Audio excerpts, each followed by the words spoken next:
When Red Bull unveiled their RB20 for pre-season testing in Bahrain, there were warning signs of a 2023 domination repeat. Fast forward 4 months, and the competitive landscape has totally shifted. Mercedes finally made their ground effect car work with a series of big enhancements, and McLaren has maintained its excellent development trajectory. Ferrari has taken a step back due to issues with its current upgrade package, but it has also been hunting Red Bull at tracks suitable for the SF24.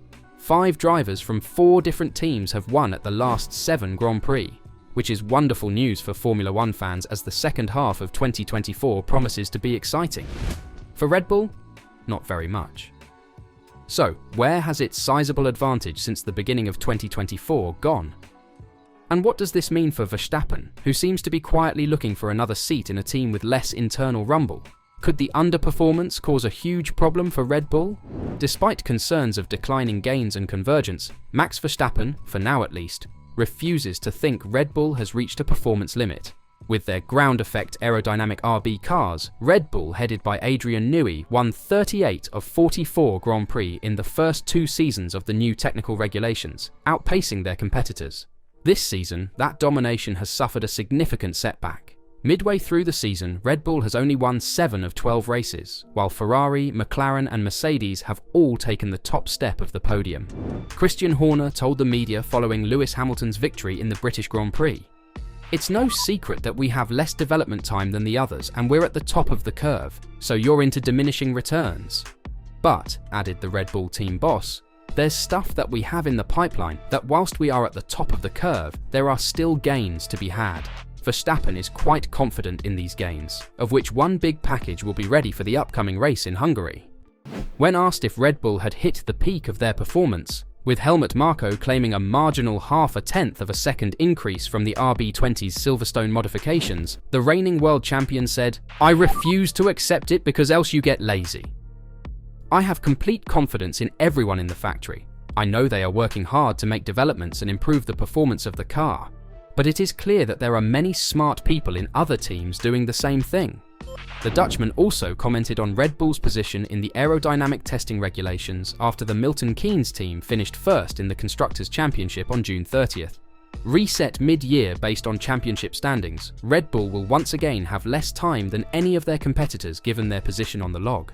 Next up are Ferrari, McLaren and Mercedes, who have been the top winners in ATR time for 2024. "Having more time would obviously help us," Verstappen said, "but that's how the rules are made. They try to slow down the leading team. Honestly, when you're in the position of the fighter, you're happy that it's like that, and when you're on the other side, that's not how you want it to be. But that's how the rules are written. Everyone agrees and you have to live with that." The classic rationale is that teams will always converge as restrictions remain consistent, with Red Bull simply having less performance to squeeze out of the present rulebook, especially considering having less time in the factory. Or, as Zak Brown said it, "I think they got to a kind of terminal velocity quicker than the rest of us. There does come a point of diminishing returns as far as just how much you can continue to develop a car. To their credit, they got there first, and now we're all just caught up. Or almost caught up." While disagreeing with Brown on a number of issues recently, Red Bull team head Christian Horner agreed with him.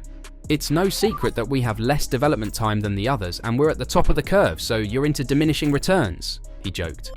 Max Verstappen, on the other hand, refuses to accept defeat and has repeatedly urged his team to focus on gaining ground rather than embracing their new situation. Because if they would accept this, they'll surely be on the back foot for the remainder of the 2024 season and the whole 2025 season. "We could say, yes, it's normal. I don't think it's normal," he said at the start of the past triple header. "We do have to keep working hard. If we think this is normal, people are going to overtake us. Every day I'm working with the engineers and I also try to push for updates to come earlier. That is all well and good. I mean, of course Verstappen wants to go faster, but how much can Red Bull still discover on their RB20, especially as we approach the summer stop and teams begin to focus more on their 2025 cars?" Red Bull aroused eyebrows when it unveiled its strikingly distinct RB20, implying that the Milton Keynes-based team had not rested on its exceptional triumph and had pushed out all the means to ensure its dominance for the balance of the regulations cycle. And while the RB20 did offer a decisive step that pushed Red Bull back into a comfortable lead at first, it looks that the most of its gains were achieved up front, where there is less of a runway to locate more lap time. Chief Engineer Paul Monaghan has stated that Red Bull is potentially asymptoting a bit on these regulations, which means making less and smaller improvements as their development curve flattens out. And this is what makes other teams catch up. They can somewhat lean on innovations made by Red Bull and increase with bigger steps. And if they find something Red Bull hasn't, they are even able to create a lead at some tracks. However, Horner is confident that the changes Red Bull is working on will make a difference, but admits that any advances are now down to the tiniest details, as is the case with all of the front-running teams. I think there is stuff that we have in the pipeline. Whilst we are at the top of the curve, there are still gains to be had. Inevitably, when the grid closes, it is down to those marginal fine details that make the difference. Exactly how concerned Red Bull should be is not always evident, because several factors have made the pecking order more difficult to determine. A succession of difficult circuits, which have long been Red Bull's Achilles heel, made the RB20 appear worse than it is. Yet contrary to predictions, the McLaren appeared faster during one lap in Barcelona. But then came Austria, when Verstappen easily won the sprint and claimed pole for the Grand Prix by 4/10 over a 1-minute lap, stopping rivals in their tracks with how great their lead was. But in the race, this advantage somewhat vanished against McLaren. In Silverstone, both McLaren and Mercedes seemed marginally faster depending on the circumstances, indicating that the ability to keep tyres at the proper temperature and performance window is more important than sheer speed. The form is moving around a bit. Mercedes were strong in Silverstone, McLaren were strong last week, we won the week before in Barcelona, Horner acknowledged. You go from Austria, where we qualified 4/10 clear of the whole field. In Silverstone, we would have been in the hunt for the pole, without Verstappen's Q1 floor damage. At the end of the race, Max was hunting Lewis Hamilton down and came from 10 seconds back to a second and a bit.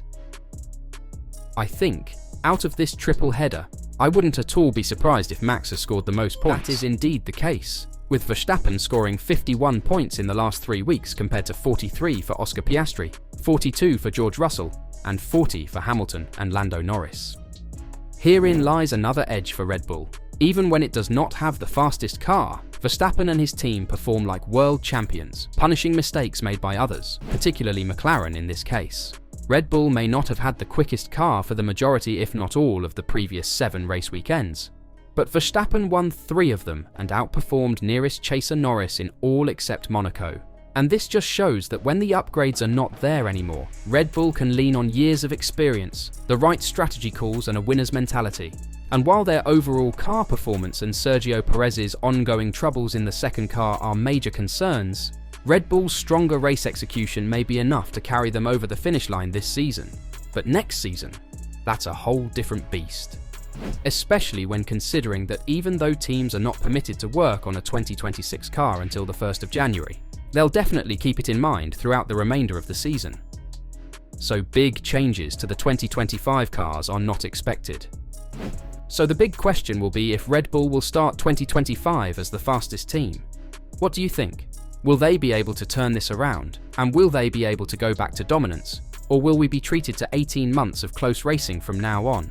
Let me know your thoughts in the comments down below.